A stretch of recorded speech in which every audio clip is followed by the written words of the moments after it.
এই নদী শাসনের জন্য যে এ যাবৎকালে যত টাকা বরাদ্দ করা হয়েছে সে টাকা যদি ঠিকমতো ব্যবহার হতো তাহলে আমাদের মনে হয় আমাদের আসন এলাকার লোকজনের এত কষ্ট থাকতো না। জনাব মোহাম্মদ ইলিয়াস মোল্লা। মাননীয় স্পিকার, আপনাকে ধন্যবাদ।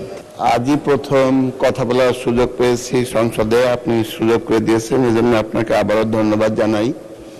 আমরা ফরিদপুর 1 আসনে নানাবিধ সমস্যা আছে। এটা মধুখালী, বোয়ালমারী, আলফাডাঙ্গা উপজেলা, 3টা উপজেলা নিয়ে গঠিত একটা আসন, 630 বর্গ কিলোমিটার এরিয়া। এখানে বেশিরভাগ মানুষই কৃষি পণ্যের উপর নির্ভরশীল। আপনি জানেন যে আমাদের আসন এলাকার পশ্চিম দিকে ঘেঁষে মধুমতি নদী বয়ে গেছে প্রায় 137 কিলোমিটার। এই নদীটার ইতিহাসটা হলো এরকম, প্রত্যেক বছরই এই নদী ভাঙন দেখা দেয় এবং দুই পারের মানুষের ঘর বাড়ি, শিক্ষা প্রতিষ্ঠান, মসজিদ, মন্দির, মাঠ, ফসলি মাঠ, এগুলা পানিতে বিলীন হয়ে যায়। আমরা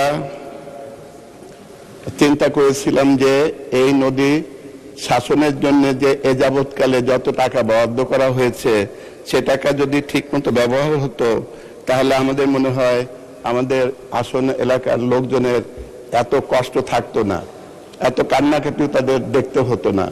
আমরা মনে করি এই সরকার গণতান্ত্রিক সরকার, এই সরকারের পক্ষ থেকে আমরা মনে করি যে নদী শাসনের জন্য আমাদের পদক্ষেপ নেবেন এবং এটা 137 কিলোমিটার লম্বা এরিয়া, লম্বা নদী, এর দুই পার পার্মানেন্ট স্থায়ীভাবে এটাকে বাদ দেওয়ার জন্য, শাসন করার জন্য পদক্ষেপ মাননীয় মন্ত্রী নেবেন কিনা এটা আমাদের জানার বিষয় আপনার মাধ্যমে।